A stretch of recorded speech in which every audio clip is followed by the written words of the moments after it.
हो जाएं क्विकली।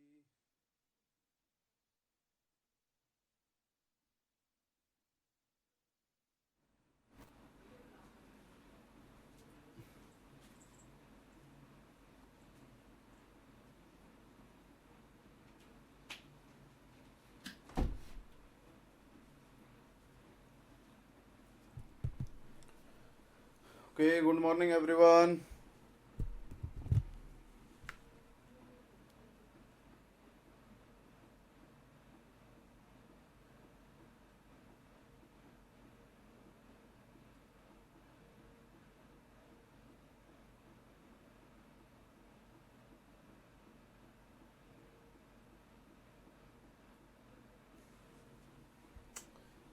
आइए एक बार डिस्कस कर लेते हैं कि लास्ट क्लास में हम लोगों ने क्या पढ़ा था। ओके, आ रही होगी साउंड आप सुनीत? देखिए, लास्ट क्लास में हम लोगों ने मेटल एल्कीन कॉम्प्लेक्सेस की बात की थी। एक बार मैं रिवाइज करवा देता हूँ क्योंकि उस टाइम पे कल परसों जो भी अपनी लास्ट क्लास हुई थी उसमें थोड़ा सा डिस्ट्रक्शन हो गया था। तो जो लास्ट क्लास में जो बातें थी शायद आपको इतनी क्लियरली पता ना चली हो, तो फिर से एक बार मैं ब्रीफ दे देता हूँ कि मैंने क्या बताया था। ठीक है, सुनिएगा। लास्ट क्लास में हम लोगों ने मेटला एल्कीन्स की बातें स्टार्ट की थी और मेटला एल्कीन्स में हम लोगों ने सबसे पहले स्ट्रेचिंग फ्रीक्वेंसीज कंपेयर की थी। स्ट्रेचिंग फ्रीक्वेंसी में हम लोगों ने बोला था अगर आपके पास में कोई भी मेटला एल्कीन कॉम्प्लेक्स है और उसके ऊपर अगर कोई भी पाई बॉन्ड लगा हुआ है तो जो एक्सटेंट ऑफ बैक डोनेशन होगा वो डायरेक्टली प्रोपोर्शनल होता है सब्सटेंट्स ऑन द एल्कीन। क्योंकि एल्कीन के ऊपर जितना ज़्यादा इलेक्ट्रोनेगेटिव सब्सटेंट लगा होगा एक्सटेंट ऑफ बैक डोनेशन उतना ही हाई होगा, और अगर एक्सटेंट ऑफ बैक डोनेशन जितना ज़्यादा होगा उतना क्या हो जाएगा, मेटल का और कार्बन की तो स्ट्रेचिंग फ्रीक्वेंसी बढ़ जाएगी, बॉन्ड ऑर्डर बढ़ जाएगा, लेकिन सीसी का बॉन्ड ऑर्डर क्या कर जाएगा, डिक्रीज कर जाएगा, जिसकी वजह से सीसी की स्ट्रेचिंग फ्रीक्वेंसी डिक्रीज करती थी और एमसी की स्ट्रेचिंग फ्रीक्वेंसी क्या करती थी, इंक्रीज करती थी। दूसरा फैक्टर ये था अपने पास में कि अगर मान लो कि मेटल आयंस जो आपने लिए हैं, जैसे एक पीडी ले लिया एक पीटी ले लिया है, तो उन कंडीशंस में जितना बड़ा मेटल आयन होगा एक्सटेंट ऑफ बैक डोनेशंस क्या होंगे, उतने ही हाई होंगे। क्योंकि अब की बार जो पाई स्टार है वो सेपरेटेड है किससे, सिंगल बॉन्ड से। तो वहां पे बड़े और लोब्स होने की वजह से, मतलब जो लोब्स हैं पाई स्टार की उससे सिंगल बॉन्ड से सेपरेटेड होने की वजह से मेटल का जो साइज होना चाहिए वो कैसा होना चाहिए, बड़ा होना चाहिए। उसके बाद में जो नेक्स्ट हम लोगों ने देखा था वो हम लोगों ने डिस्कस किया था कि मेटल के ऊपर जो साइड लिगेंड लगे हुए हैं, सब्सटेंट लगे हुए हैं, अगर वो सब्सटेंट्स कैसे होंगे, हाईली इलेक्ट्रॉन विड्रॉइंग होंगे, तो मेटल के ऊपर क्या बढ़ेगा, पॉजिटिव चार्ज ज्यादा बढ़ेगा। बोलो यार। और एक्सटेंट ऑफ बैक डोनेशंस क्या हो जाएंगे, कम हो जाएंगे। अगर एक्सटेंट ऑफ बैक डोनेशंस कम होंगे तो फिर सीसी की स्ट्रेचिंग फ्रीक्वेंसीज क्या होंगी, ज्यादा हो जाएंगी। उसके बाद हम लोगों ने के इक्विलिब्रियम की हम लोगों ने बात की थी। उसमें हम लोगों ने बोला था कि अगर कोई भी, अगर आपके पास में मेटल है और उसके साथ में कोई एल्कीन लगी हुई है, जैसे अक्राइलेट लगा हुआ था डबल बॉन्ड के साथ ओ आर ग्रुप लगा हुआ था, ठीक है, तो उन कंडीशंस में हम लोग क्या बोल देंगे कि हम लोग ये बोलेंगे कि अगर जो मेटल का सेंटर है अगर वो इलेक्ट्रॉन रिच होगा, कैसा होगा, इलेक्ट्रॉन रिच होगा, तो उसके साथ में फिर कौन आगे जुड़ना चाहेगा, इलेक्ट्रॉन डेफिशिएंट। जो आपको इलेक्ट्रॉन डेफिशिएंट स्पीसीज पहचाननी है वो माइनस एम वाली एल्कीन्स को आपको देखना है, ठीक है, क्योंकि उनका माइनस आई बहुत ज्यादा होगा और वो एल्कीन्स हाईली इलेक्ट्रॉन डेफिशिएंट होंगे और उनकी मेटल इलेक्ट्रॉन रिच के साथ कंबाइन होने की टेंडेंसीज ज्यादा होंगी। ठीक है, तो सबसे पहले अगर कभी भी के इक्विलिब्रियम का क्वेश्चन आता है तो मेटल की ऑक्सीडेशन स्टेट चेक करना सबसे ज्यादा इंपॉर्टेंट हो जाता है, सबसे ज्यादा जरूरी हो जाता है। ठीक है, गुड मॉर्निंग एवरीवन। ठीक है, तो जीरो ऑक्सीडेशन स्टेट में जो इलेक्ट्रॉन डेफिशिएंट होंगी माइनस एम वाली वो स्ट्रांगली बाइंड करेंगी, और अगर कोई इलेक्ट्रॉन जिसमें मेटल की ऑक्सीडेशन स्टेट हायर होंगी उनमें इलेक्ट्रॉन रिच जो प्लस एम से होंगी वो क्या होंगी, ज्यादा बाइंड होने की टेंडेंसीज रखेंगी। उसके बाद में जो थर्ड कैटेगरी थी उसमें हम लोगों ने ये बोला था अगर कोई भी एल्कीन जो ऐसी दिखाई दे रही है कि वो इलेक्ट्रॉन रिच है via plus M, sorry plus H और प्लस आई, उनको हमेशा नेग्लेक्ट कर देना है, उनकी केवल स्टेरिक हिंड्रेंस चेक करनी है। अगर अकेला मेथिल कोई भी एल्किल टाइप का ग्रुप्स लगा होगा एल्कीन के ऊपर तो फिर उसका इलेक्ट्रॉन रिच बिहेवियर चेक नहीं करना है, वहां पे स्टेरिक हिंड्रेंस चेक करनी है। जितनी ज्यादा स्टेरिकली हिंडर्ड होगी उतना ही कम क्या करेगी, वो बाइंड करेगी किसी भी मेटल सेंटर के साथ, ठीक है, और उतना ही आप देख लेना वो रिएक्टेंट में या प्रोडक्ट में उसके बेसिस पे आपका के इक्विलिब्रियम क्या कर लेंगे, डिफाइन कर लेंगे। अगर वो रिएक्टेंट साइड लगी होगी, अगर वो कैसी रही होगी, रिएक्टेंट साइड रही होगी, तो के इक्विलिब्रियम लेस देन 1 आएगा। अगर जो हिंडर्ड वाली अगर कैसी रही होगी, प्रोडक्ट साइड रही होगी, तो उन केसेस में सॉरी कैसी रही होगी, रिएक्टेंट साइड रही होगी हिंडर्ड वाली, तो उस केस में के इक्विलिब्रियम ग्रेटर देन 1 आएगा, क्योंकि वो आगे की तरफ शिफ्ट हो जाएगी। ठीक है, तो हिंड्रेंस के बेसिस पे आप चेक कर लेना। उसके बाद में जो अगली कंडीशन पढ़नी स्टार्ट की थी, वो हम लोगों ने देखा था कि जो आपके पास में अगर कोई भी एल्कीन है, तो एल्कीन इलेक्ट्रॉन रिच होती हैं, उनके ऊपर न्यूक्लियोफाइल आके इंटरेक्ट नहीं करेगा। लेकिन जैसे वो मेटल के साथ इंटरेक्ट करती हैं, तो उनकी इलेक्ट्रॉन डेंसिटी जो होती है वो मेटल सेंटर के ऊपर शिफ्ट होने लग जाती हैं, और जैसे शिफ्ट होने लग जाएंगे, उनके जो कार्बन होते हैं वो इलेक्ट्रॉन डेफिशिएंट बन जाते हैं, जिसकी वजह से आने वाला न्यूक्लियोफाइल उसके ऊपर अटैक कर सकता है। ठीक है, अब समझिएगा बातों को। अगर अटैक कर सकता है, तो उसके लिए हम लोगों ने एक सीरीज बनाई थी। उसमें हम लोगों ने क्या बोला कि सबसे पहले इवन सेंटर वाली अगर इवन सेंटर वाली क्या रही होगी, कोई भी आपके पास में एल्कीन रही होगी, उसके ऊपर अटैक ओड के कंपैरिजन में क्या होंगे, फास्ट होंगे। क्यों? क्योंकि ओड वाली जो एल्कीन होंगी वो हमेशा अनाइनिक होंगी, और अगर अनाइनिक होंगी तो नेगेटिव के ऊपर नेगेटिव का अटैक जनरली क्या होगा, हिंडर्ड होगा, वो अटैक फेवरेबल नहीं होंगे।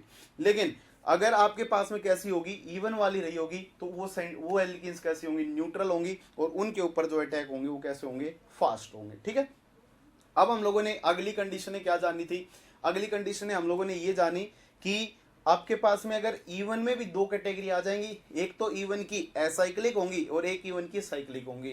तो इवन की जो एसाइक्लिक होती है उनकी रेट ज्यादा होती है इन कंपैरिजन ऑफ किसके, साइक्लिक के। क्यों? क्योंकि साइक्लिक वालों में कॉन्टिन्यूअस रोटेशन, मतलब आपके पास में कॉन्जुगेटेड जो अपना सर्कुलेशन है वो कैसा होगा, सिमेट्रिकल होगा, हाई होगा, जिसकी वजह से वो स्टेबल बन जाएंगे, और स्टेबल बन जाएंगे तो वो मेटल के साथ इंटरेक्ट करना, मतलब आने वाले न्यूक्लियोफाइल के साथ इंटरेक्ट करना क्या करेंगे, लेस पॉसिबल होंगे। इसलिए इवन में भी कौन से एसाइक्लिक वालों की रेट ज्यादा होगी देन साइक्लिक वालों की, फिर एसाइक्लिक ओड की, देन फिर साइक्लिक ओड की होगी। इतनी बात होने के बाद में जो नेक्स्ट बात हम लोगों ने डिस्कस की थी, ये चलो ये बात तो सारी ठीक है, लेकिन जो भी आपको कॉम्प्लेक्स दे रखा है उस कॉम्प्लेक्स के ऊपर चार्ज का होना जरूरी है। अगर कॉम्प्लेक्स के ऊपर चार्ज नहीं होंगे, देन वो किसी भी न्यूक्लियोफाइल के अटैक के लिए वैलिड नहीं होगा, उसके ऊपर अटैक नहीं होंगे।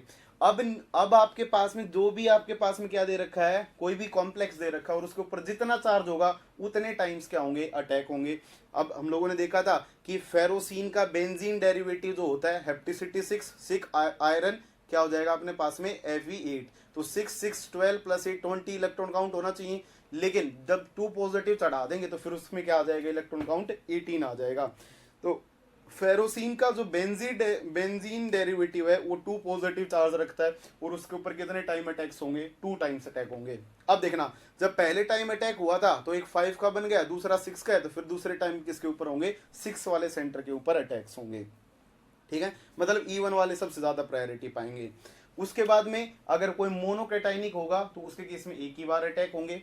उसके बाद में अगली बात की थी, मान लो कि आपके पास में ऐसा कॉम्प्लेक्स आ जाए, जैसे 3 मेंबर की जो अपने पास में बॉन्डिंग है, 3 मेंबर की जो रिंग थी, ऐसे हम लोगों ने दिखाई था, मतलब अलाइलिक अनाइन दिखाया था, जो मेटल के साथ कोऑर्डिनेट कर रखा था। उसके ऊपर 2 पॉसिबिलिटीज होंगी, क्या तो उसके टर्मिनल पे अटैक हो सकता है, या फिर मिडल वाले पे अटैक हो सकता है। मिडल वाले पे अटैक कब होगा, मिडल वाले पे अटैक जब होगा जब यहाँ का इन्वायरमेंट कैसा होगा, इलेक्ट्रॉन रिच होगा। मेटल के ऊपर लगा हुआ इन्वायरमेंट कैसा होगा, इलेक्ट्रॉन रिच होगा। टर्मिनल पे अटैक कब होंगे, जब मेटल के ऊपर लगा हुआ इन्वायरमेंट कैसा होगा, डेफिशिएंट होगा। क्यों? क्योंकि जब आप टर्मिनल पे अटैक करवाओगे तो दोनों नेगेटिव पास में आएंगे, और उनसे एक रिजल्टेंट एल्कीन जनरेट हो जाएगी।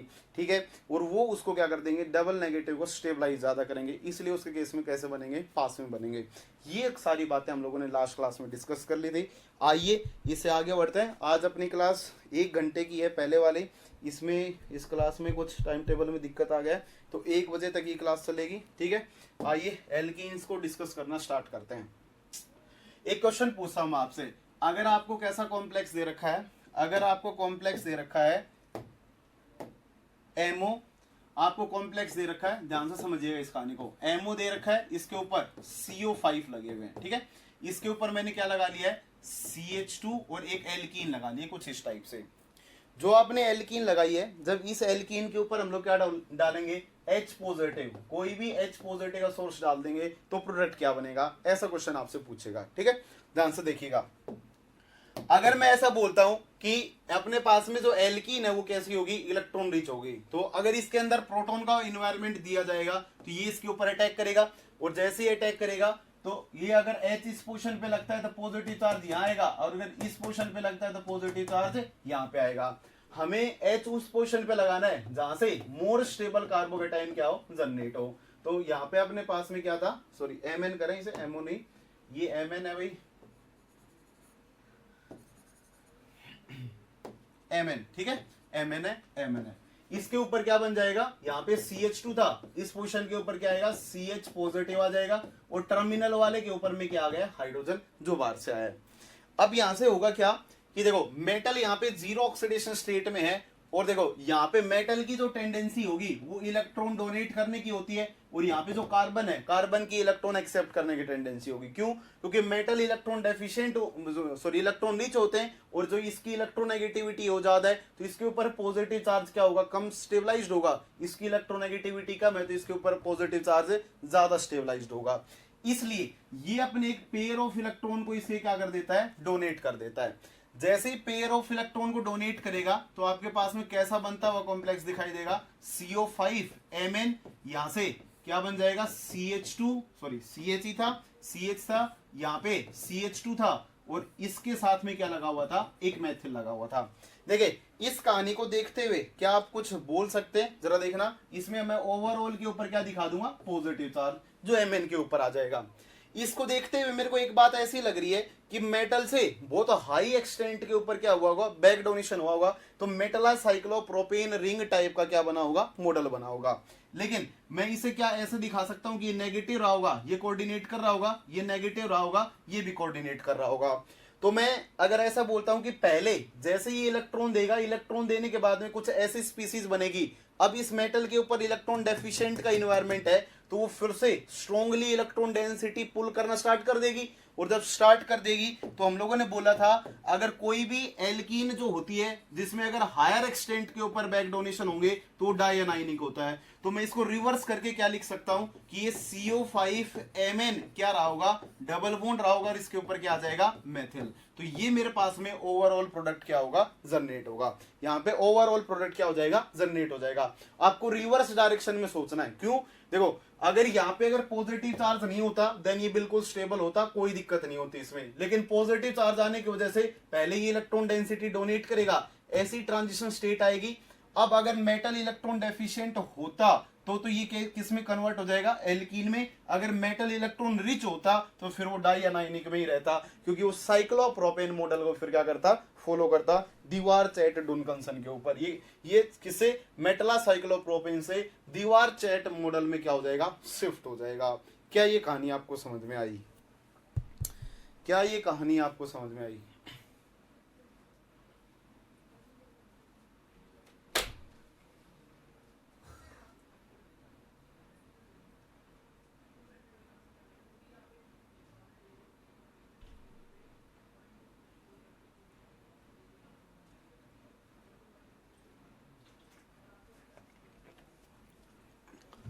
Okay, you got.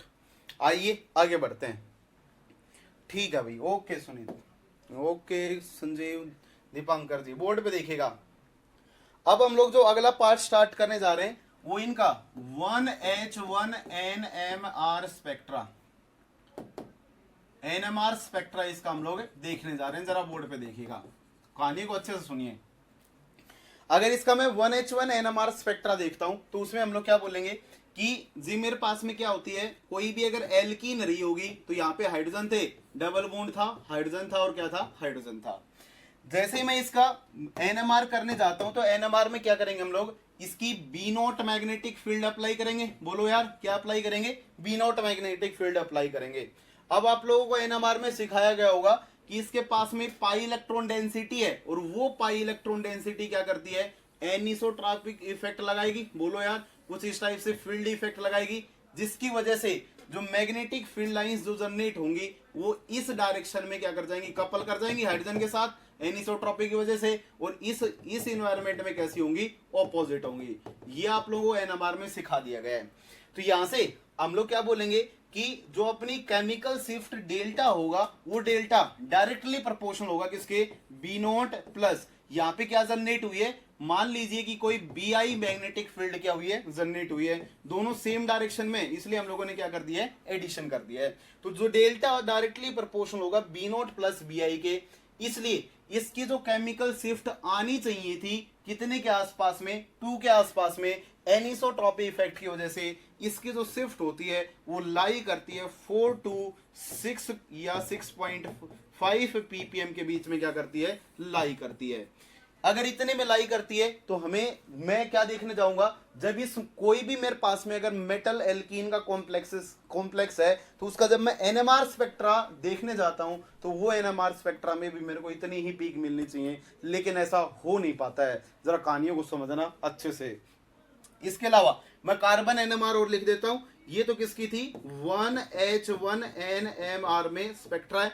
अगर आप C13 NMR की बात करोगे तो उसमें जो स्पेक्ट्रा आता है वो कितना आएगा अपने पास में, 120 से 150 पार्ट्स पर मिलियन में क्या दिखाई देता है, वो अपने पास में ऑब्जर्व होता है। लेकिन जैसे ही मैं एल्कीन को मेटल के साथ बाइंड करता हूं, जैसे मान लीजिए कि जिसे सोल्ट की बात कर लेता हूं, Cl3 था, बोलो यार, यहां पे क्या लगा हुआ था, Pt लगा हुआ था अपने पास में, इसके साथ में एल्कीन जुड़ी हुई है।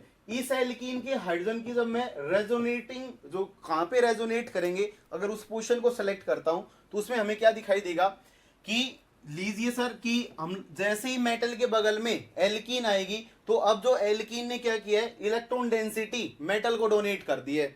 अगर उसने इलेक्ट्रॉन डेंसिटी मेटल को डोनेट कर दी होगी तो यहां से इस बॉन्ड के अंदर जो पाई इलेक्ट्रॉन डेंसिटी होगी वो पाई इलेक्ट्रॉन डेंसिटी डिक्रीज कर जाएगी। बोलो यार, जिस पाई इलेक्ट्रॉन डेंसिटी की वजह से एनिसोट्रॉपी इफेक्ट लग रहा था, जो एनिसोट्रॉपी इफेक्ट लग रहा था, वो पाई इलेक्ट्रॉन डेंसिटी मेटल के साथ बॉन्ड बनाने में क्या हो चुकी है, यूज हो चुकी है। और जब वो मेटल के साथ में बॉन्ड का फॉर्मेशन कर लेगी तो उन कंडीशंस में, जब वो मेटल के साथ बॉन्ड फॉर्म कर लेगी तो उन कंडीशंस में क्या होगा, पाई इलेक्ट्रॉन डेंसिटी डिक्रीज कर जाएंगी। और जब पाई इलेक्ट्रॉन डेंसिटी डिक्रीज कर जाएंगी तो जनरेट होने वाली मैग्नेटिक फील्ड, जो बीआई मैग्नेटिक फील्ड है, वो भी क्या कर जाएगी, डिक्रीज कर जाएगी। इसलिए हम लोग क्या बोलेंगे, डेल्टा डायरेक्टली प्रोपोर्शनल था किसके, B naught plus B I K summation के। बोलो यार, अगर यहां से B I magnetic field decrease करेगी तो केमिकल शिफ्ट किसकी डिक्रीज कर जाएगी, फिर से इन हाइड्रोजन की केमिकल शिफ्ट भी डिक्रीज कर जाएगी, क्योंकि लगने वाला एन आइसोटॉपी इफेक्ट क्या बढ़ जाएगा, वीक पड़ जाएगा। जिससे यहाँ पे जो डेल्टा दिखाई देता है वो डेल्टा 2 to 4 ppm के बीच में क्या करता हुआ, रेजोनेट करता हुआ दिखाई देता है। जब कभी भी आप किसका, एल्कीन, मेटला एल्कीन कॉम्प्लेक्सेस का स्पेक्ट्रा देखते हो किसके अंदर, एनएमआर मशीन में, तो उस केस में हमें जो पीक दिखाई देंगे वो 2 to 4 के बीच में दिखाई देंगे, क्योंकि पाई इलेक्ट्रॉन डेंसिटी बढ़ चुकी है। सिमिलरली ये तो अपने पास में हाइड्रोजन का था, जब आप किसका देखते हैं, C13 NMR में देखेंगे तो वो भी क्या कर जाएगी, डिक्रीज करेगी, और वो भी डिक्रीज करेगी तो वो रेजोनेट होता है 90 to 120 ppm के बीच में, क्या करता है, रेजोनेट करता है। क्या ये कहानियां समझ में आई आपको? बोलो, स्पेक्ट्रा को देख के क्या बता दो कितने के बीच में क्या रेजोनेट कर रहा है, क्या इतनी कहानी समझ में आई आपको?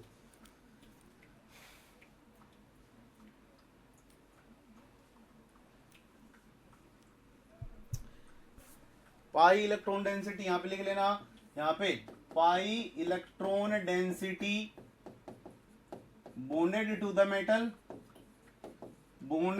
मेटल, मेटल के साथ बॉन्ड बना चुकी है, जिसकी वजह से पाई इलेक्ट्रॉन डेंसिटी डिक्रीज कर जाएगी, केमिकल शिफ्ट भी क्या कर जाएंगी, डिक्रीज कर जाएंगी, क्योंकि जनरेट होने वाली बीआई डिक्रीज कर जाएगी। बोलो यार। ओके संजीव जी, आइए कुछ कहानियां, रोमांचक कहानियां स्टार्ट करते हैं डिस्कस करना, और इनके कुछ कॉम्प्लेक्सेस का स्पेक्ट्रा देखते हैं। ठीक है, जरा बोर्ड पे देखिएगा।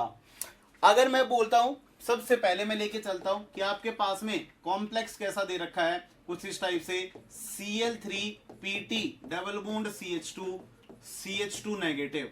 अगर ये वाला अगर आपको क्या दे रखा है, कॉम्प्लेक्स दे रखा है, और इसमें पूछ ले कि इसके कितने एनएमआर सिग्नल आएंगे, तो एनएमआर जो सिग्नल की बात होंगी वो टू टाइप से होंगे। क्या तो लो टेम्परेचर के ऊपर पूछेगा, किसके ऊपर पूछेगा, लो टेम्परेचर के ऊपर पूछेगा, या फिर कहां पे पूछेगा, हाई टेम्परेचर के ऊपर पूछता है। तो देखिएगा अगर वो लो टेम्परेचर स्पेक्ट्रा की बात करता है तो उन कंडीशंस में मैं इसका शेप बना लेता हूं।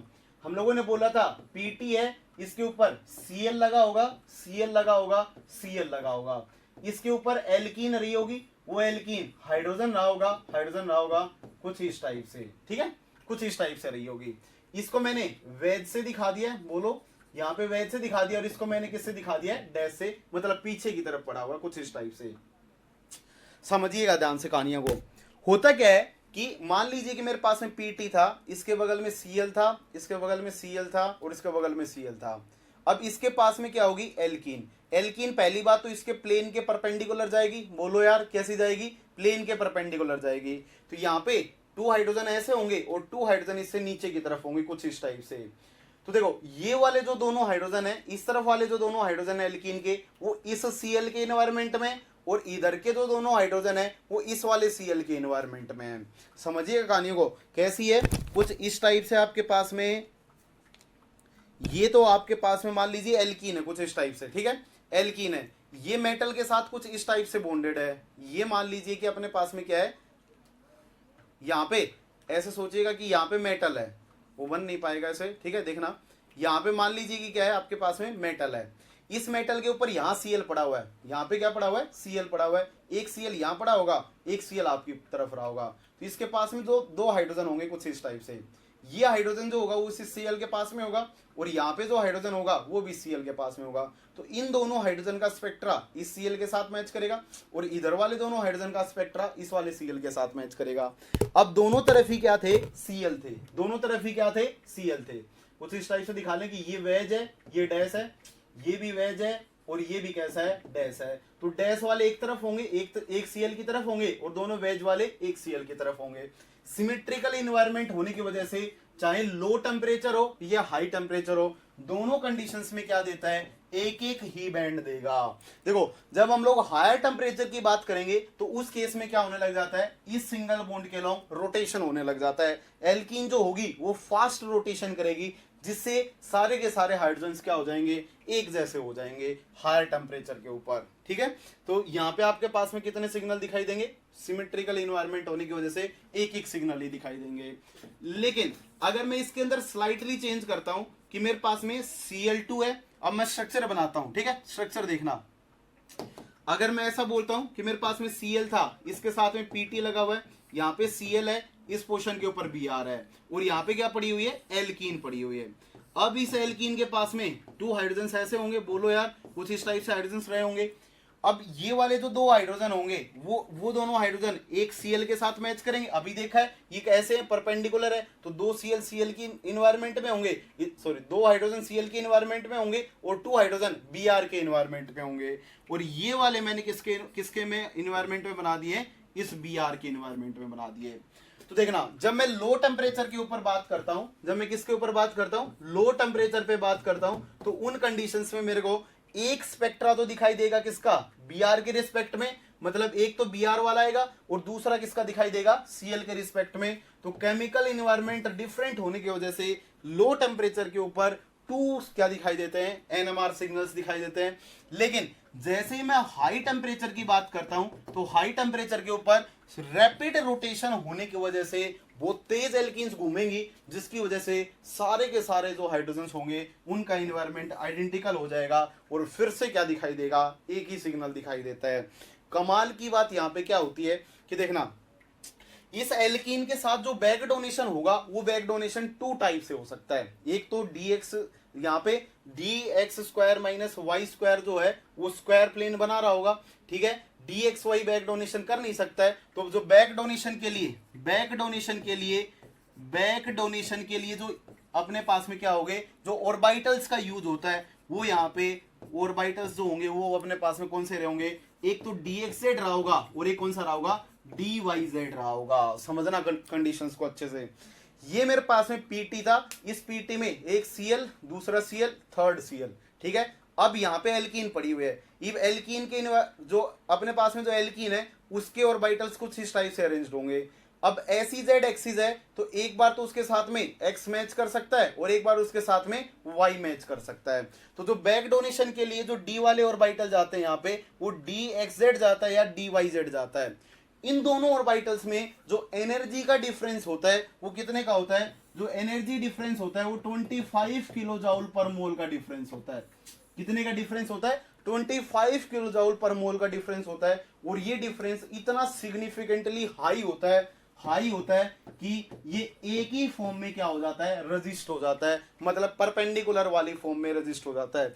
इन दोनों ऑर्बिटल की एनर्जी का जो डिफरेंस होता है वो 25 किलो जाउल पर मोल का होता है, जिससे मोस्टली केसेस में वो कैसा इन्वायरमेंट रखती है, लो टेम्परेचर के ऊपर परपेंडिकुलर इन्वायरमेंट रखती है। इसी इन्वायरमेंट में रहेगी, वो कभी भी घूम के प्लेन में नहीं आएगी। ठीक है, उसका रीजन होता है ऑर्बिटल्स की एनर्जी का डिफरेंस।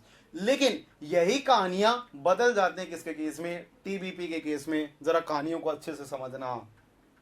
होता क्या है कि जब मैं टीबीपी की बात करता हूं, मैं किसकी बात करता हूं, टीबीपी की। बोर्ड पे देखना अच्छे से, क्वेश्चन आया हुआ यहां से। जो थर्ड केस है अपने पास में वो सेकंड केस जो है वो टीबीपी का अपने पास में। इसमें क्या होगा, अगर आपके पास में मेटल है, उस मेटल के पास में मान लीजिए सीओ लगा हुआ है, यहाँ पे PPH3 लगा हुआ है और यहाँ पे क्या लगा हुआ है, PPH3 लगा हुआ है। इसके पास में क्या लगी हुई है, एल्कीन लगी हुई है, कुछ इस टाइप से हाइड्रोजन लगे हुए हैं। कल ही बात बताई थी, बोलो यार, इसमें ये बोला था कि D8 कॉन्फ़िगरेशन होगा तो स्लाइटली इक्वेटोरियल होंगे, और अगर D6 कॉन्फ़िगरेशन होगा तो उसमें स्लाइटली कौन से होंगे, एक्सियल वाले डोमिनेट करेंगे। ऐसा रीजन जो जाता है वो कॉन्फ़िगरेशन के बेसिस पे जाता है, स्लाइटली फेवर्ड होते हैं, ज्यादा नहीं, स्लाइटली फेवर्ड होते हैं। ठीक है, अब देखिएगा ये वाला जो कॉम्प्लेक्स है, अब इसमें मेरे पास में यहाँ पे जो लगे हुए जो ये वाले ग्रुप है, ये वाले एक्सियल ग्रुप जो है वो दोनों कैसे हैं, सेम है। अगर ये दोनों ग्रुप्स अगर सेम होंगे तो इनकी वजह से जब मैं इसका NMR स्पेक्ट्रा करने जाता हूं तो इस PPH3 वाले प्रोटॉन को हटा देना, मैं केवल एल्कीन के प्रोटॉन्स की बात कर रहा हूं। तो इसके प्रोटॉन्स की जो आपको वैल्यू दिखाई देती है, या मैं ऐसा बोलूंगा कि जो नंबर ऑफ सिग्नल्स मेटला एल्कीन्स के जो दिखाई देंगे वो कितने दिखाई देंगे, यहाँ पे सिमेट्रिकल इन्वायरमेंट होने की वजह से, चाहे लो टेम्परेचर ले लेना या फिर कैसा ले लेना, हाई टेम्परेचर ले लेना, दोनों केसेस में सिग्नल कितना आएगा, एक आएगा। दोनों केसेस में सिग्नल कितना आएगा, एक आएगा। लेकिन होता क्या है, जब मैं किसके ऊपर बात करता हूं, इसकी टीबीपी मैंने ली फिर से, लेकिन मैंने यहां पे ग्रुप डिफरेंट ले लिए। यही नेट में आया था, बोर्ड पे देखना, CO यहाँ पे PCl3 दे रखा था और एक तरफ PH3 दे रखा था, इसके ऊपर एल्कीन चिपका रखी थी, यहाँ पे CH2। जल्दी से बताएं कि इसके कितने NMR सिग्नल्स आएंगे, क्या कहना चाहोगे, लो टेम्परेचर पे और हाई टेम्परेचर पे कितने NMR सिग्नल्स आएंगे।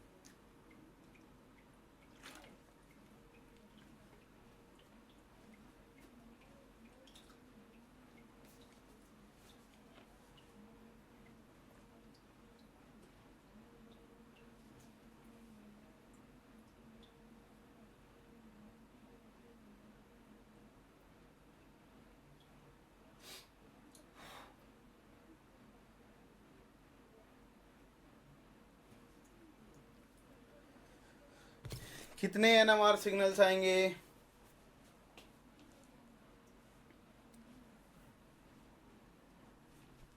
लो पे 2, हाई पे 1। ओके भरत, और बोले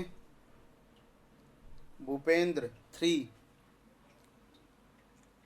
ए क्या होगा भाई, ए क्या लिखा है भाई, 1 2 ना, ये शालिनी ने सही आंसर दिया है। 4 बैंड्स दिखाई देंगे लो टेम्परेचर के ऊपर। ठीक है, जरा बोर्ड पे देखिएगा, ये वाली फॉर्म है। अब अच्छे से समझना, ये यहाँ पे क्या होता है, जब आप टीबीपी के केस में बात करते हैं, बोर्ड पे देखिएगा भाई। ठीक है, अगर आप टीबीपी के केस में बात करते हैं तो वहां पे आपके पास में जो DXZ होता है और जो DYZ होता है, इनकी एनर्जी जो होती है वो अप्रोक्सीमेटली सेम होती है। अप्रोक्सीमेटली क्या होती है, सेम होती है। एनर्जी का जो डिफरेंस होता है वो 10 किलो जाउल पर मोल के आसपास होता है, बहुत कम एनर्जी डिफरेंस होता है। इतना कम एनर्जी डिफरेंस होने की वजह से क्या होता है, कि एक बार तो ये एल्कीन जो होती है ये दो फॉर्म में प्रेजेंट होगी। एक बार तो ये इस इक्वेटोरियल प्लेन में पड़ी होगी, इक्वेटोरियल प्लेन में पड़ी होगी, और सेकंड टाइम पे किसके अंदर रही होगी, एम था, सीओ था, सीओ था, यहाँ पे PCl3 था, और क्या था, PPH3 था। इसके अलावा दूसरा जो बैंड दिखाई देगा हाइड्रोजन हाइड्रोजन हाइड्रोजन और हाइड्रोजन का, सेकंड बैंड जो दिखाई देता है वो एक्सियल में दिखाई देगा। जैसे मान लीजिए कि ये डैश के ऊपर पड़ा हुआ है, मतलब एक बार ऐसे फ्लैट है और एक बार एल्कीन ऐसे है, तो दोनों टाइप की एल्कीन होने की वजह से जो स्पेक्ट्रा दिखाई देता है वो अलग अलग दिखाई देता है। मैं स्पेस में इमेजिन करवा रहा हूं, शायद आपको समझ में आ जाए। देखिएगा यहाँ पीटी है, ठीक है, यहाँ पीटी है, इसके ऊपर दो सीओ ऐसे पड़े हुए कुछ इस टाइप से, मेरी तरफ सीओ पड़े हुए हैं, ठीक है। इस पीटी के एक ऊपर की तरफ क्या है, PCl3 है, और नीचे की तरफ कौन सा है, PH3 है, ठीक है। ऊपर कौन है, PCl3 है, नीचे कौन है, PH3 है। अब इससे जो एल्कीन आएगी वो एल्कीन टू टाइप से हो सकती है। पहला, अगर वो एल्कीन ऐसे ज्वाइन होती है तो इसके दो हाइड्रोजन ऐसे होंगे और यहाँ पे दो हाइड्रोजन ऐसे होंगे, ठीक है। एक इन्वायरमेंट ये वाला बनता है। दूसरा इन्वायरमेंट कौन सा बनता है, जब वो इसके इक्वेटोरियल प्लेन में आ जाए, जब टू हाइड्रोजन ऐसे होंगे और टू हाइड्रोजन ऐसे होंगे, तो ये वाले जो दोनों हाइड्रोजन होंगे वो इस PCl3 के इन्वायरमेंट में होंगे, और नीचे वाले जो दोनों हाइड्रोजन होंगे वो PH3 के इन्वायरमेंट में होंगे। इसलिए दो सिग्नल इस वाली फॉर्म के मिलेंगे जब वो इक्वेटोरियल प्लेन में होगी, और दूसरा जब वो एक्सियल प्लेन में होगी तो फिर इन दोनों हाइड्रोजन के इस PCl3 के इन्वायरमेंट में, और यहाँ पे दोनों हाइड्रोजन का PH3 के साथ इन्वायरमेंट होने की वजह से टोटल कितने, टू और दिखाई देंगे। तो ये जो दोनों फॉर्म जो होती हैं वो सॉल्यूशन के अंदर इक्विलिब्रियम में होती हैं, इसलिए टू सिग्नल ये वाली फॉर्म देती है और टू सिग्नल ये वाली फॉर्म देती है। और जब टोटल सिग्नल्स आप चेक करने जाएंगे तो टोटल जो सिग्नल आते हैं वो 4 सिग्नल्स क्या होंगे, ऑब्जर्व होंगे। कितने सिग्नल दिखाई देंगे, 4 सिग्नल दिखाई देंगे। लेकिन जब मैं किसके ऊपर बात करता हूं, ये कहानियां किसकी हैं, लो टेम्परेचर की। किसकी कहानियां, लो टेम्परेचर की। लेकिन जब मैं हाई टेम्परेचर की बात करता हूं तो उन कंडीशंस में क्या होता है, आपके पास में हाई टेम्परेचर के ऊपर एक ही सिग्नल दिखाई देता है, क्योंकि जो रोटेशन होता है वो इतना फास्ट हो जाता है, और फास्ट होने की वजह से सारे प्रोटॉन्स एक जैसे ही ऑब्जर्व होते हैं NMR स्पेक्ट्रा में। तो इस कहानी को याद रखना। ऐसी कहानी क्यों जनरेट हुई है, क्योंकि इन दोनों ऑर्बिटल्स की जो एनर्जी थी वो अप्रोक्सीमेटली सेम थी। एनर्जी क्या थी, अप्रोक्सीमेटली सेम थी। लेकिन इसके केस में जो एनर्जी थी, देखो जब आप लो टेम्परेचर के ऊपर लेके जाओगे तो एनर्जी बैरियर हाई था, इसलिए ये हमेशा एक ही फॉर्म में क्या करता है, एग्जिस्ट करता है। वो कभी प्लेनर नहीं आता है, वो ऑलवेज कैसा रहेगा, परपेंडिकुलर होगा, क्योंकि एनर्जी डिफरेंस हाई है। तो लो टेम्परेचर पे एक ही फॉर्म में फ्रीज हो जाता है, जिसकी वजह से इसके अंदर टू सिग्नल्स दिखाई देते हैं स्क्वायर प्लेनर के केस में। और जब आप TBP के केस में बात करोगे तो यहाँ पे कितने सिग्नल दिखाई देंगे, 4 सिग्नल्स दिखाई देंगे। क्या कहानी समझ में आई, क्या कहानियां समझ में आई।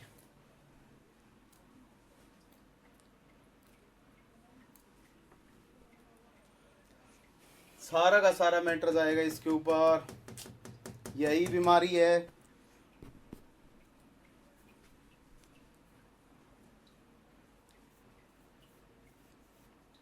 बोलो यार, आ गया, ओके, धन्यवाद, यू रॉक्ड। आइए आगे बढ़ते हैं जनाब। ये अपनी मेटल एल्कीन्स खत्म हुई। मेटल एल्कीन्स की प्रिपरेशन देखो, एक तो मैं कार्बीन में करवा चुका हूं, जब कार्बीन से एल्कीन बनाई थी, एक थोड़ी देर पहले अभी करवा दी है। इसके अलावा जर्नली आपके पास में क्या होगा, जैसे कोई भी कैसा कॉम्प्लेक्स दे रखा हो, मैं लिख देता हूं। अगर इनकी प्रिपरेशन की अगर बात करेंगे, तो उन केसेस में आप क्या बोलोगे,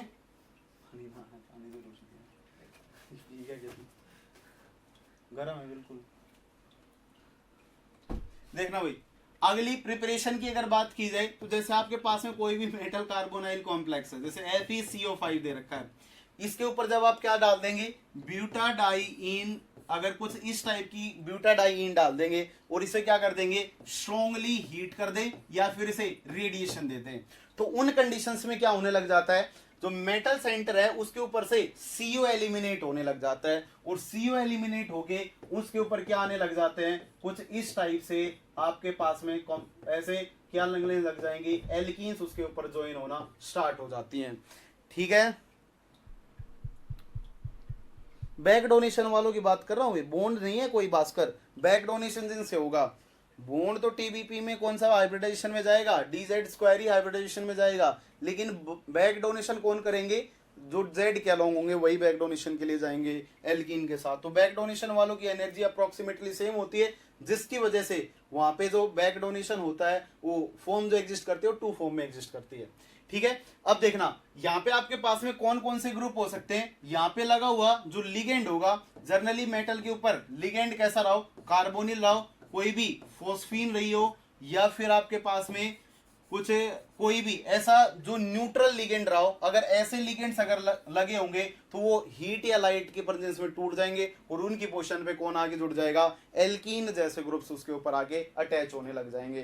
तो ये प्रिपरेशंस आप क्या कर लेंगे, किसी बुक से आप देख लेना जो भी आपके पास में हो, वरना जर्नली यहाँ से क्वेश्चन आता नहीं है। स्पेक्ट्रा, बैक डोनेशन और इसके जो भी मैंने रिएक्शनें करवाई के इक्विलिब्रियम वाले, उन्हीं से क्वेश्चन जर्नली दिखाई देता है पेपर में। तो वो सारे केसेस मैंने डिस्कस कर लिए हैं।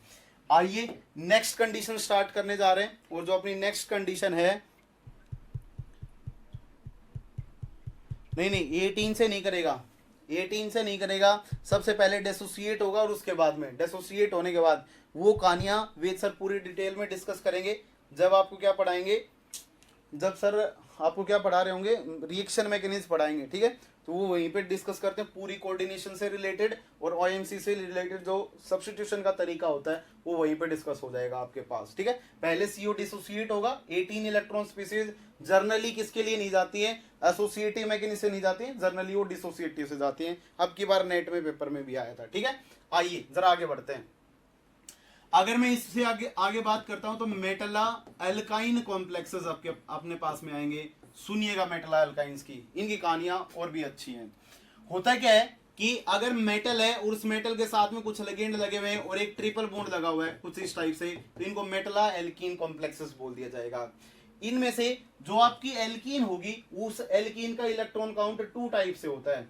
क्या तो वो 2 इलेक्ट्रॉन डोनेट कर सकती है, या फिर वो 4 इलेक्ट्रॉन डोनेट कर सकती है। जर्नली एक मेटल के लिए 2 इलेक्ट्रॉन काउंट जर्नली देखा गया है, लेकिन एक्सेप्शन होता है कि एक ही मेटल आयन के साथ जो टंगस्टन टाइप का रहा होगा उनके साथ में वो 4 इलेक्ट्रॉन काउंट भी शेयर करता है। वो एग्जांपल मैं थोड़ी देर में करवाऊंगा। ठीक है, तो यहां पे अगर बात की जाए तो सबसे पहले इसकी बॉन्डिंग की बात की जाती है। अगर इसकी बॉन्डिंग की बात की जाए तो देखिएगा, मेटल था, इस मेटल के साथ में कुछ लिगेंड लगे हुए और एल्काइन ने क्या किया, इसके ऊपर अप्रोच करना स्टार्ट किया।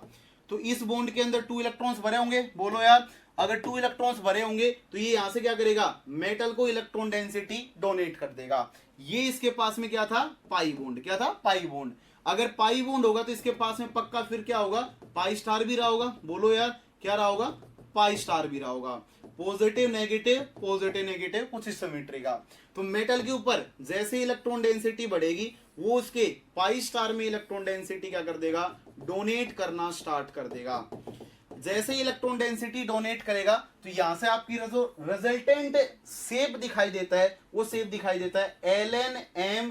यहां से डबल बॉन्ड, देखो यहां से मेटल का क्या बन जाएगा, बैक डोनेशन हुआ है, तो बैक डोनेशन होते यहाँ पे बॉन्ड का फॉर्मेशन होने लग जाता है। अब यहाँ पे बात क्या आती है कि ये वाला जो आपके पास में जो एल्काइन होते हैं उनके जो कॉम्प्लेक्सेस होते हैं वो हमेशा दीवार चैट डुनकन्सन टाइप की मॉडल को फॉलो नहीं करते हैं, वो अप्रोक्सीमेटली फॉलो करते हैं किसको, मेटला साइक्लोप्रोपेन का कौन सा, प्रोपीन डेरिवेटिव मॉडल्स को फॉलो करते हैं। तो जो इंटायरली जो एल्कीन के कॉम्प्लेक्सेस होते हैं वो कुछ ऐसी ट्रांजिशन स्टेट में या ऐसी फॉर्म में क्या होते हैं, ऑब्जर्व होते हैं, दिखाई देते हैं। तो इसको हम लोग क्या बोलेंगे, ये किसमें एग्जिस्ट कर रहा है, मेटला साइक्लोप्रोपीन। प्रोपेन का क्या बन गया, प्रोपीन मॉडल, इसे हम लोग बोल देंगे। अब बात ये आएगी कि ये मेटला साइक्लोप्रोपीन मॉडल में क्यों एग्जिस्ट करता है, तो जरा बोर्ड पे देखना। एल्कीन जो था उस एल्कीन के पास में हाइड्रोजन था, हाइड्रोजन था, हाइड्रोजन था, हाइड्रोजन था। इस सेंटर की जो इलेक्ट्रॉन जो अपने पास में हाइब्रिडाइजेशन होता था वो sp2 होता था, और इस केस में जो हाइब्रिडाइजेशन आपके पास में वो sp हाइब्रिडाइजेशन है।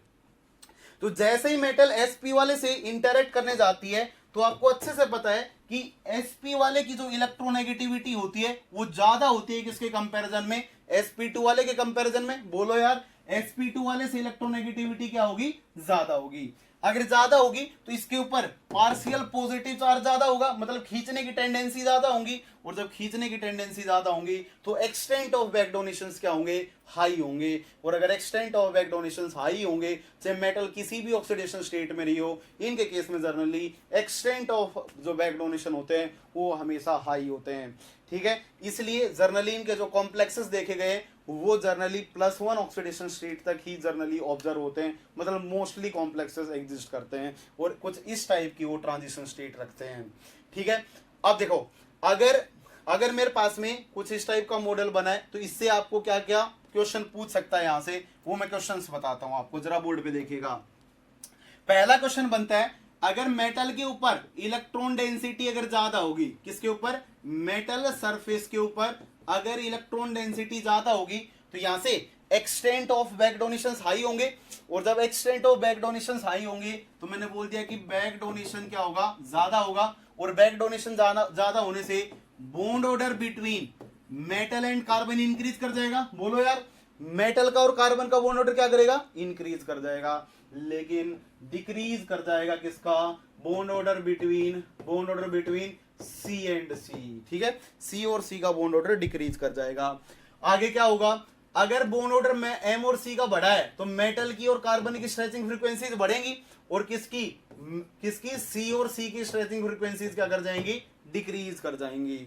इसी के बेस्ड आपसे क्वेश्चन पूछ लिया जाता है। मैं कुछ क्वेश्चंस लिख रहा हूं, जल्दी से आप बता देंगे।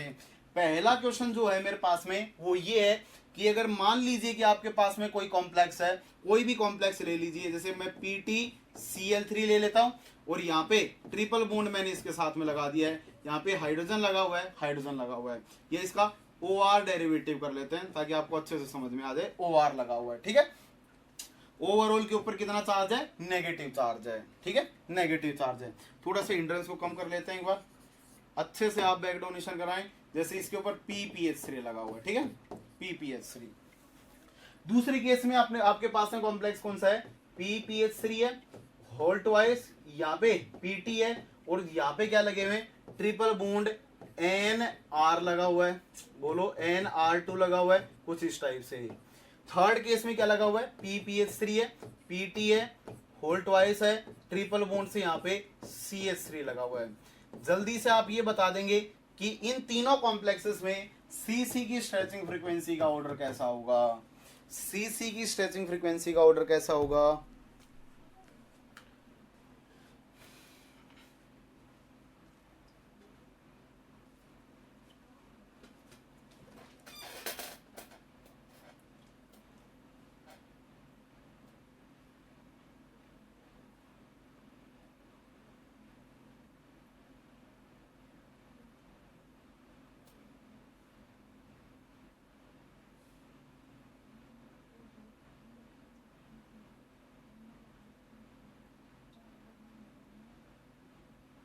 जल्दी से ऑर्डर बता देंगे,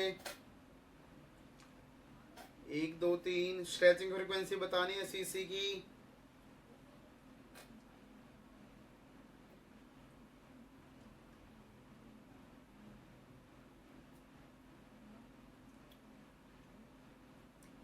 तीन 1 2, क्या बात है भास्कर,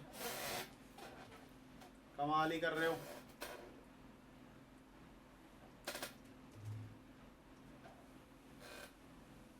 दीपांकर जी बिल्कुल गलत जवाब, भास्कर जी बिल्कुल गलत जवाब, संजीव जी बिल्कुल ही गलत।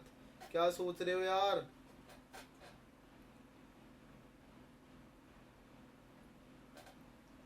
बिल्कुल ही फर्जी दिया था मैंने तो।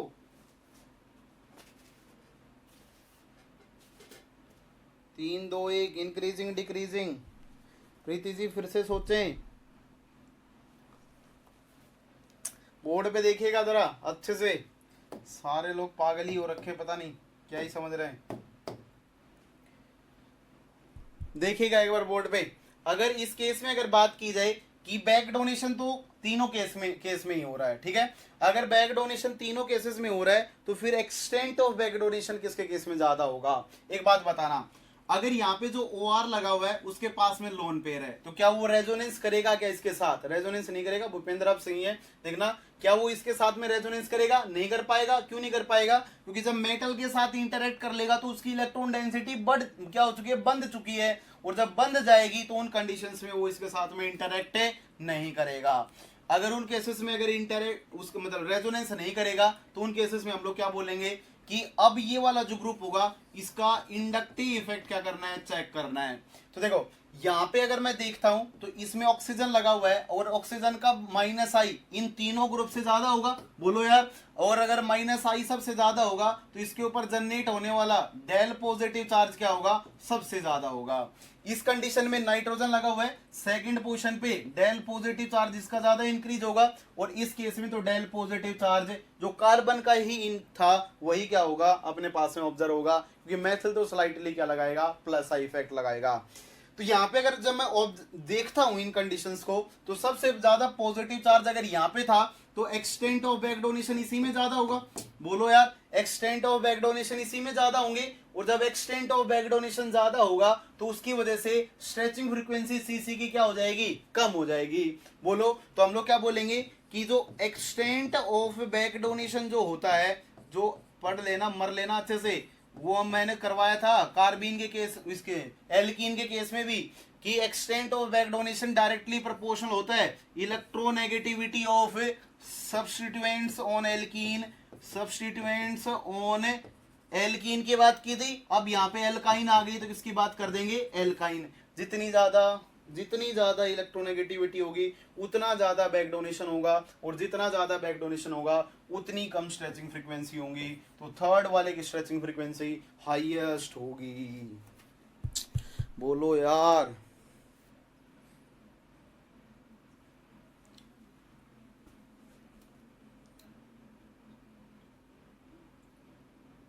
सॉरी प्रीति, आपका सही था, भूपेंद्र का गलत है। चेंज कर गया क्या कोई आंसर? पहले वाले की गलत है, थर्ड वाले की ज़्यादा होगी। हाँ प्रीति आपका सही था, सॉरी मैं वो दूसरे का देख गया, नाम आपका आ गया। भूपेंद्र अब भी गलत है यार, तीसरे वाले की ज़्यादा होगी। क्या कहानी समझ में आई? बता दोगे? शायद आपको समझ में आ गई है। ये इंक्रीजिंग डिक्रीजिंग की समस्याएं देखिएगा बोर्ड पे।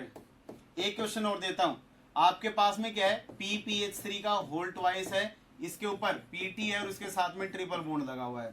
ठीक है, इसका जो इलेक्ट्रॉन काउंट है वो 2 इलेक्ट्रॉन काउंट है, 2 ही दे रहा है। दूसरे केस में यहाँ पे PH3 है, इसका होल ट्वाइस है, PT है, और अब की बार जो एल्काइन डोनेट कर रही है वो 4 इलेक्ट्रॉन डोनेट कर रही है। तो अब आपको बताना है कि किसकी स्ट्रेचिंग फ्रीक्वेंसी ज्यादा होंगी, फर्स्ट की स्ट्रेचिंग फ्रीक्वेंसी ज्यादा होंगी या सेकंड की। अब इलेक्ट्रॉन काउंट के बेसिस पे बताना है। अगर ये लिख दे कि सेकंड वाली जो एल्कीन है वो 4 इलेक्ट्रॉन डोनेट कर रही है तो फिर यहाँ पे सीसी की स्ट्रेचिंग फ्रीक्वेंसी किसकी ज्यादा होंगी?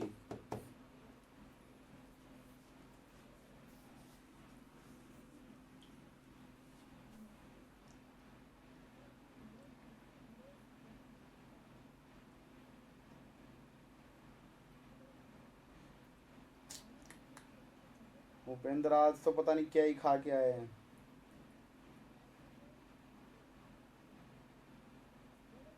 संजय बिल्कुल सही जवाब है। भूपेंद्र आज बिल्कुल सही जवाब नहीं दे रहा भाई, सारे जवाब गलत आ रहे हैं आपके, एक और जेड जवाब गलत आ रहा आज आपका। बिल्कुल प्रीति सही जवाब।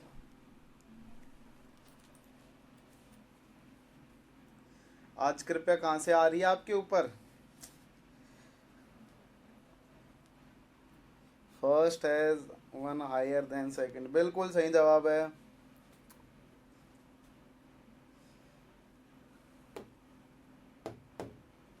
देखिएगा होगा क्या कि इन केसेस में अगर बात की जाए तो जब वो 2 इलेक्ट्रॉन डोनेट करेगा तो उसी का जो पाई स्टार होगा उसी पाई स्टार में क्या होगी? इलेक्ट्रॉन डेंसिटी इसका बैक डोनेशन होगा। इसलिए यहाँ पे जो बैक डोनेशन होगा वो एक ही ऑर्बिटल के साथ होगा। तो यहाँ पे जो आपके पास में ट्रांजिशन स्टेट बनती हुई दिखाई देगी वो कैसी दिखाई देगी? PH3 होल ट्वाइस Pt और कुछ इस टाइप से आपके पास में जनरेट होता हुआ कॉम्प्लेक्स दिखाई दे जाएगा, ठीक है। लेकिन जब इसके केस में बात करेंगे, जब वो 4 इलेक्ट्रॉन डोनर होगा, तो अगर वो एक पाई से डोनेट कर रहा है और दूसरे पाई से, दोनों से डोनेट कर रहा है, तो फिर उसके दोनों पाई स्टार में क्या होगा, बैक डोनेशन होगा। और जब दोनों पाई स्टार में जब बैक डोनेशन होगा, हाँ बिल्कुल, कल ही तो बताया था सब कुछ, बिल्कुल सही बात है। देखिएगा, जब दोनों में अगर बैक डोनेशन होगा तो PH3 का होल ट्वाइस PT यहां से सिंगल बॉन्ड था। मान लीजिए कि इस वाले पाई बॉन्ड ने डोनेट किया, तो इस पाई बॉन्ड के डोनेट करने से ये पाई बॉन्ड टूटेगा, बोलो यार, ये टूटेगा और इसके साथ में फॉर्म होने लग जाएंगे कुछ इस टाइप से ट्रांजिशन स्टेट। दूसरे केस में जब ये वाला, अगर मैं ऐसा बोलता हूं कि इस वाले ने जब डोनेट किया, इस वाले ने डोनेट किया, तो फिर से अगला पाई बॉन्ड टूटेगा और उसके साथ में फिर से कुछ इस टाइप की ट्रांजिशन स्टेट बनने लग जाएंगे।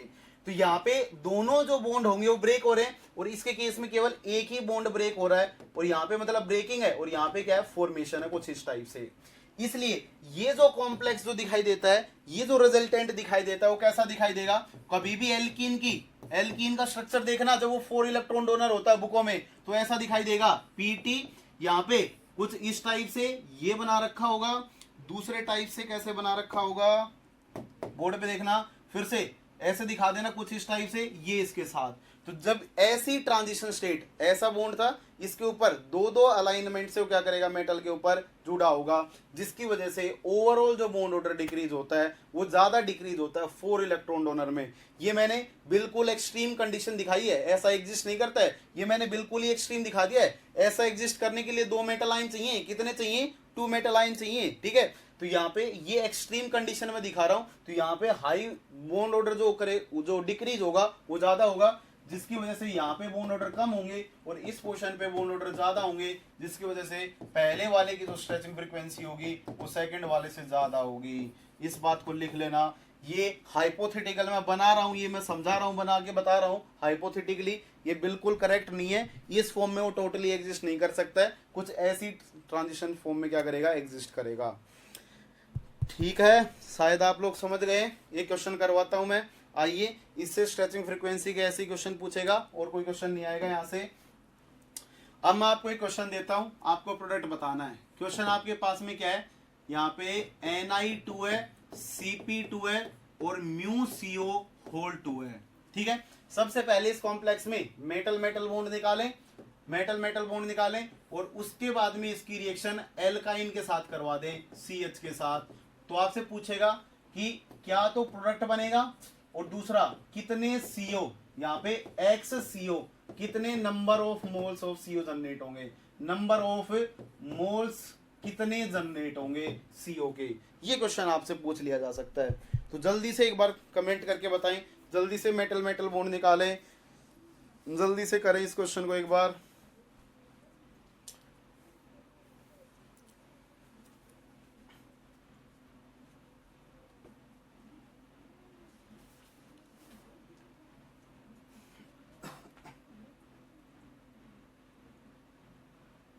जल्दी से लग जाएं।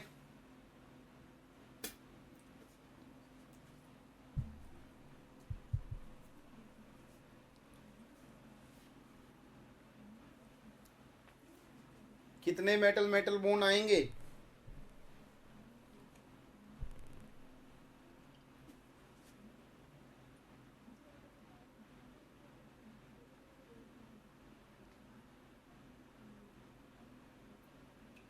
अगली क्लास में कमाल की ही चीजें स्टार्ट होने जाएंगी, याद रखना अच्छे से, बिल्कुल सालिनी सही जवाब है। ऑक्सीडेटिव एडिशन रिएक्शन को बिल्कुल मिस मत कर देना, कमाल की चीजें सिखाऊंगा मैं ऑक्सीडेटिव एडिशन रिएक्शन में।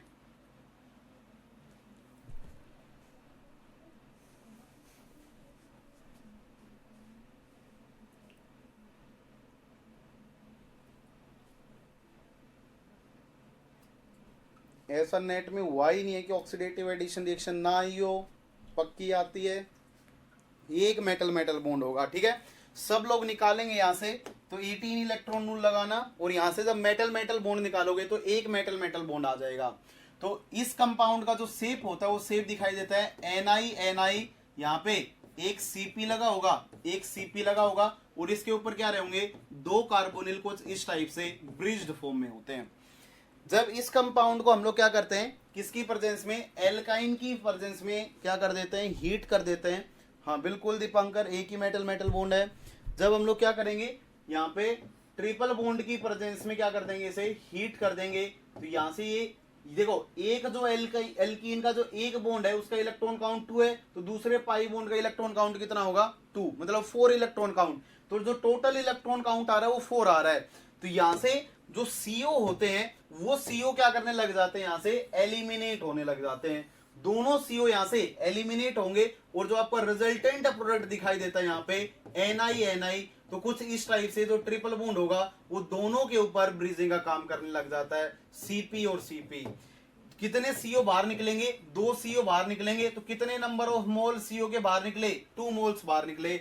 एक जो एल्काइन होगा वो कितने लिगेंड का काम करेगा, 2 सीओ का काम कर देगा।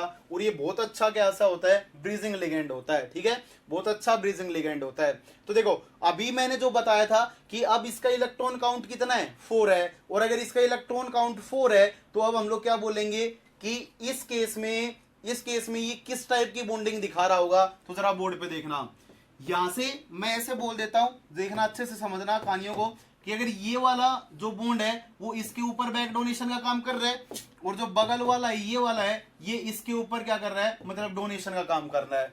अगर ये इसके साथ डोनेशन में लगा हुआ है तो ये इसके ऊपर बैक डोनेशन करेगा, और ये इसके ऊपर डोनेट करेगा तो ये इसके साथ बैक डोनेशन करेगा। तो जो रिजल्टेंट प्रोडक्ट दिखाई देगा NiNi, Cp था, बोलो यार, एक क्या था, CC बॉन्ड था। तो यहाँ पे ऐसे CC बॉन्ड दिखा दें। ठीक है, अगर यहाँ पे बैक डोनेशन अगर हायर एक्सटेंट पे होंगे तो उन कंडीशंस में ये इसके साथ सिंगल बॉन्ड बना लेगा। बोलो यार, इसने डोनेट किया, ये वापस से डोनेट करेगा, तो कुछ इस टाइप की 3 मेंबर की साइक्लोप्रोपेन रिंग बन जाएगी, मेटला साइक्लोप्रोपेन बन जाएगा। इस तरफ से करेगा तो इस तरफ भी क्या बन जाएगा, दूसरे से बन जाएगा। तो कुछ इस टाइप का शेप दिखाई देता है। क्या तो वो बुक में कुछ इस टाइप से लिख रखा होगा, या फिर दूसरे टाइप से कैसे लिख रखा होगा, Ni था, Cp था, इसके ऊपर Cp था, फिर से इसके ऊपर Cc सिंगल बॉन्ड आएगा। तो देखो ये जो सेंटर है वो दोनों मेटल के साथ बॉन्ड बना रहा है, तो एक सेंटर को मैं दोनों के साथ दिखा दिया। फिर से ऊपर वाला सेंटर है वो भी दोनों के साथ बॉन्ड बना रहा है, तो इसको इसके साथ दिखा दिया और इसको इसके साथ दिखा दिया। तो ओवरऑल रिजल्टेंट आपको बुकों में कुछ इस टाइप से भी लिखा हुआ दिखाई दे सकता है। तो रिजल्टेंट प्रोडक्ट कुछ इस टाइप का होगा इन कंडीशंस में। ठीक है, कैसा दिखाई देगा, लास्ट वाला। ये मेटला एल्काइन कॉम्प्लेक्सेस होंगे जब अपने पास में एल्काइन जो होगी वो ब्रिज्ड फॉर्म में एग्जिस्ट करती है। अब देखो यहाँ पे आपके पास में ऑक्सीडेटिव कपलिंग रिएक्शंस होती हैं, जो मैं ऑक्सीडेटिव एडिशन रिएक्शन पढ़ाने के बाद ही आपके साथ में डिस्कस करूंगा। वो oxidative coupling reactions generally alkene और एल्काइन के कॉम्प्लेक्सेस में देखी गई है, और एल्काइन तो बेहतरीन क्या देता है आपके पास में ऑक्सीडेटिव कपलिंग रिएक्शंस देखता है। वो हम लोग अगली क्लास में, आज की अगली क्लास में अगर नंबर पहुंचा, वहां तक पहुंचे तो उसको पूरे डिटेल में क्या करेंगे, डिस्कस करेंगे। ये मेटला एल्कीन की रिएक्शन थी और ये उसके कुछ बैक डोनेशंस की कहानियां थी। क्या आपको समझ में आई? एक क्वेश्चन मैं दे रहा हूं, आपको ये बताना है क्या वो 18 इलेक्ट्रॉन रूल को फॉलो करेगा या नहीं करेगा। अगर पेपर में आया और अगर पढ़ नहीं रखा होगा तो वो 100% लोगों का गलत हो, मतलब 99% लोगों का गलत हो जाता है। ठीक है, दीजिए मैं आपके सामने क्वेश्चन लिख रहा हूं। क्वेश्चन है W, इसके ऊपर ऐसे लगा हुआ है, एक अल्काइन लगी हुई है, दूसरी अल्काइन लगी हुई है, थर्ड अल्काइन लगी हुई है और एक CO लगा हुआ है। इस क्वेश्चन में पूछा गया है कि ये 18 इलेक्ट्रॉन रूल को फॉलो करेगा या नहीं करेगा। आपको ये बता देना है क्या ये 18 इलेक्ट्रॉन रूल को फॉलो करेगा या नहीं करेगा।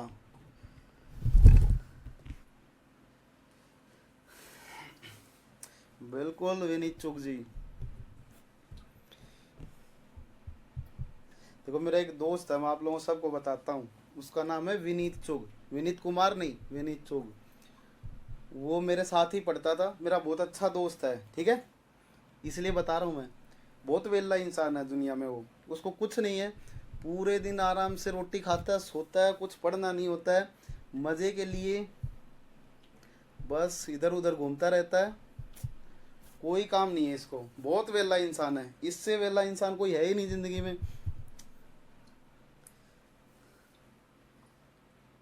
देख आगे हंस रहा है, देख शर्म भी नहीं आ रही पागल को।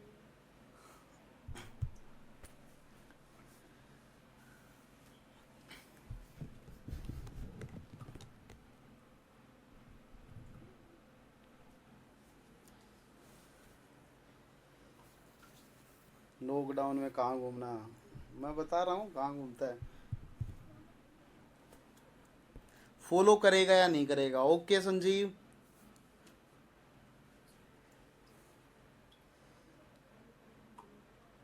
नहीं भाई, रिसर्च नहीं कर रहा हूँ मैं तो, बुकों की रिसर्च कर रहा हूँ बस।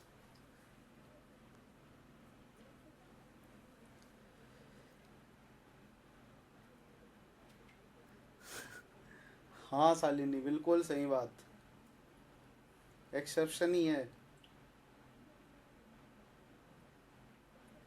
No, okay.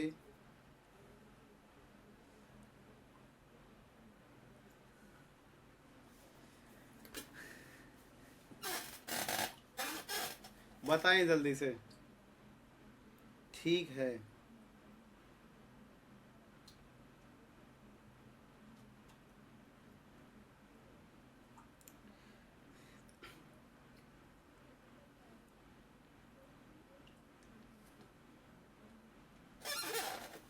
चले आगे, आइए मैं सिखाता हूँ आपको, ठीक है? नो ही आना चाहिए था।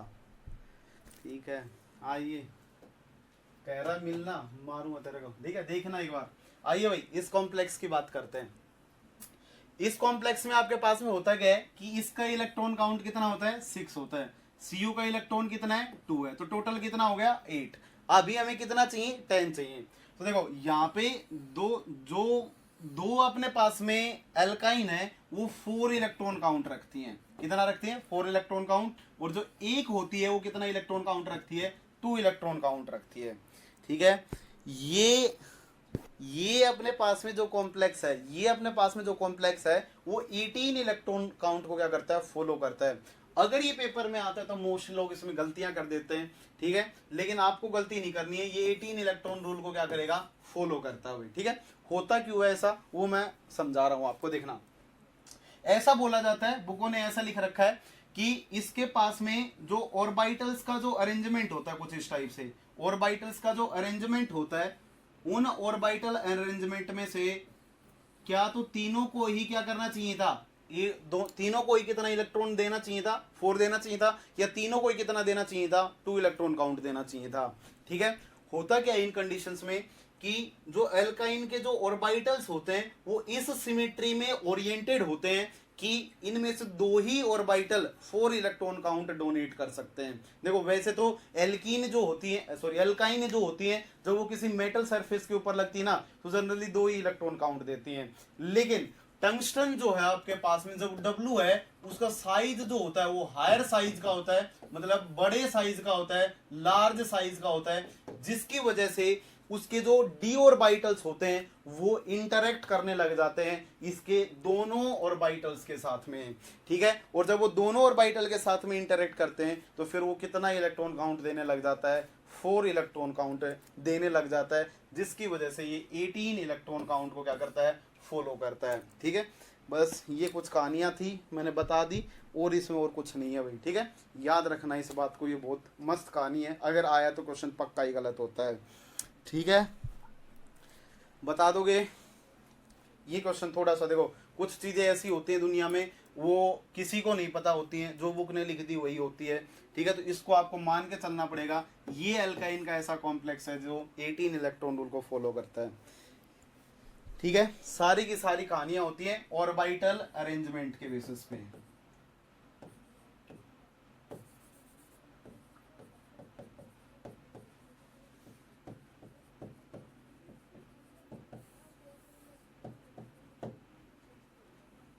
मैं इसमें आपकी कोई सहायता नहीं कर सकता हूँ। ठीक है, इस बात को आप ध्यान रख लीजिएगा। क्या कहानी समझ में आई? बोल दो यार, बोल तो दो।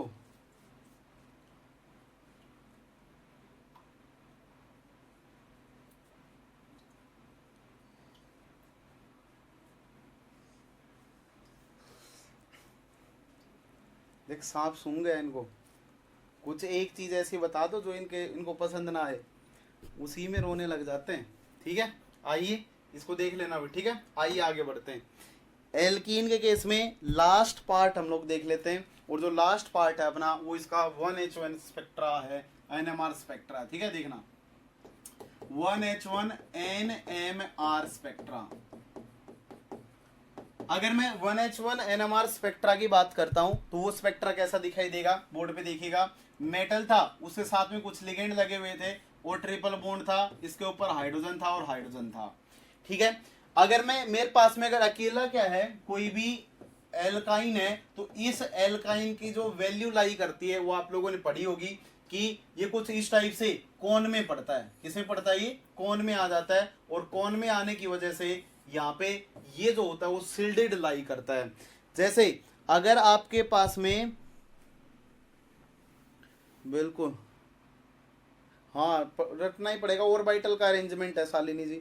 अगर मैं और कुछ अगर समझने वाली बात होती मैं पूरी समझाता आपको, ऐसा कुछ मैं छोड़ता नहीं उस चीज़ को, अगर लॉजिकली उसमें कुछ बात समझने लायक होती है अपने पास में। ठीक है, देखिएगा। हाँ दीपांकर जी, ऑर्गेनोमेटेलिक्स से अच्छा कोई नहीं है रिसर्च का टॉपिक। आप इसमें करिए, एक कैटलिस्ट बनाइए जिंदगी में, और अपनी जिंदगी बनाएं, अपनी सारी पीढ़ियों की जिंदगी बनाएं। ठीक है, अगर उस कैटलिस्ट के ऊपर अगर कोई इंडस्ट्री टिक जाए। ठीक है, तो आइए जरा बोर्ड पे देखिएगा।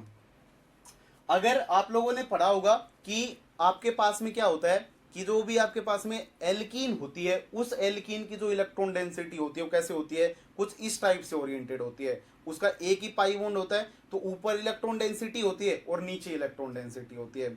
लेकिन जब ट्रिपल बॉन्ड आता है तो उसी केस में ऊपर इलेक्ट्रॉन डेंसिटी होगी, नीचे इलेक्ट्रॉन डेंसिटी होगी, दूसरा पाई बॉन्ड बनेगा, तो दूसरे पाई बॉन्ड की वजह से इस वाले प्लेन में भी होगी और इस वाले प्लेन में भी इलेक्ट्रॉन डेंसिटी होगी।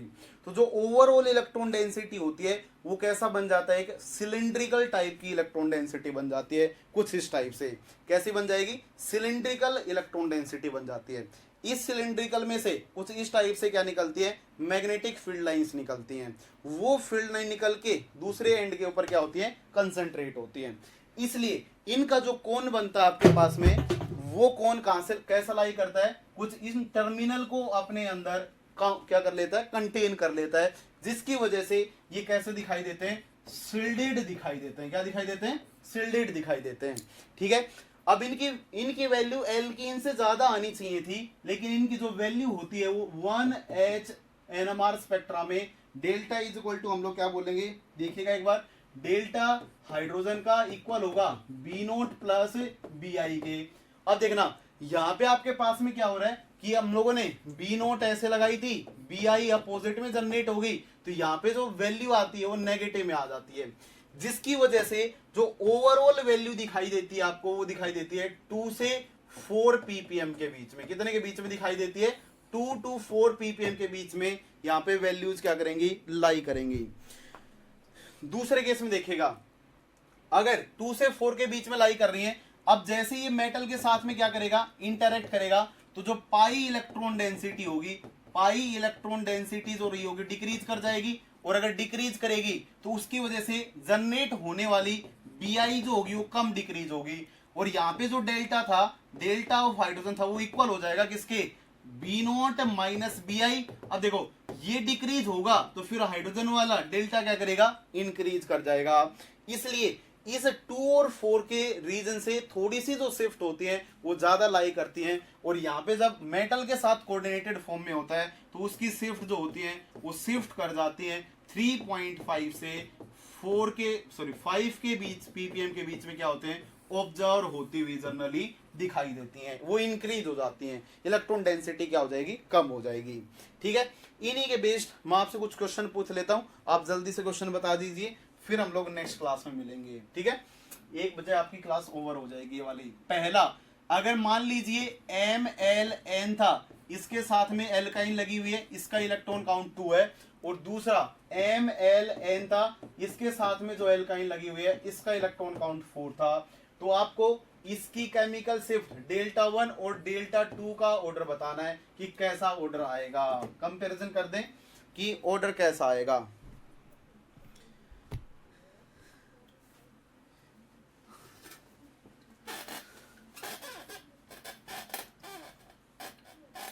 पढ़ाई पे ध्यान दें।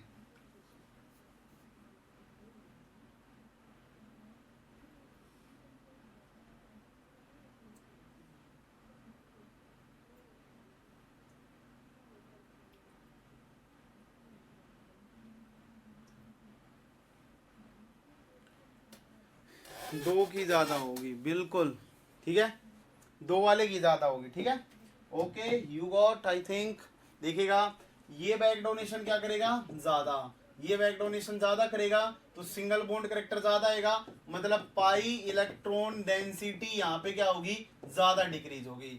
तो जनरेट होने वाला बी आई ज्यादा डिक्रीज होगा, और अगर बी आई ज्यादा डिक्रीज होगा तो डेल्टा इंक्रीज करेगा।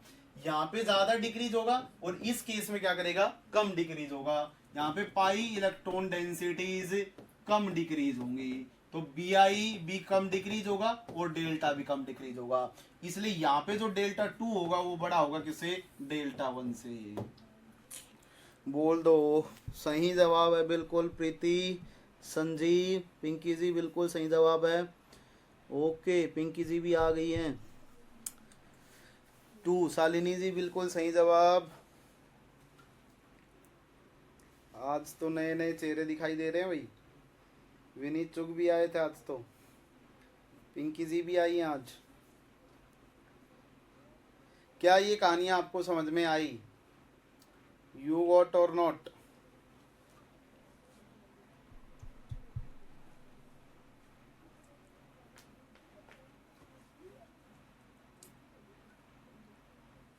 जल्दी से कमेंट कर दें। एल्कीन एल्काइन खत्म हुआ, अब अपना जो चलेगा वो आगे ऑक्सीडेटिव एडिशन रिएक्शंस वगैरह चलेंगी। क्या ये कहानियां समझ गए आप लोग? तो नेक्स्ट मिलेंगे हम लोग कितने बजे, 4 बजे मिलेंगे शायद, ठीक है। तो okay thank you so much, तब तक ज्वाइनिंग के लिए धन्यवाद।